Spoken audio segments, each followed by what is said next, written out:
বিচিগুলো আমি তরকারি খামু আর কাঁঠালের কোষগুলো তুমি খাবা, আমার লাগে বিচিগুলো রাইখা দিবা। তো আসলে কাঁঠালটা অনেক মানে শখের কাঁঠাল, অনেক হাউস করে লইছিলাম গ্রাম থেকে।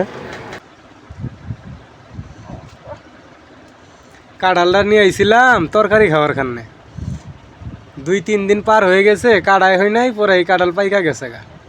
এখন তরকারি খাওয়া বাদ দিয়ে হয় গরমেই পাকছে, এখানকার তরকারি না খায় এই পাকা কাঁঠাল খাওয়া লাগতেছে।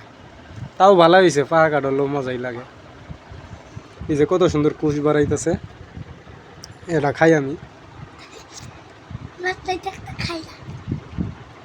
এই যে খাইলাম আরো, ভাবছিলাম কাঁঠালটা কুমলা খান, তরকারি খাওয়ার খানে কুমলা কাঁঠাল নিয়ে আইছি, বাতি হয় নাই তো।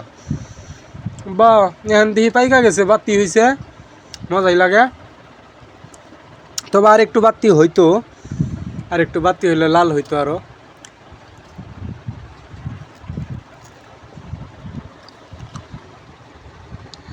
আর কত সাল আছে।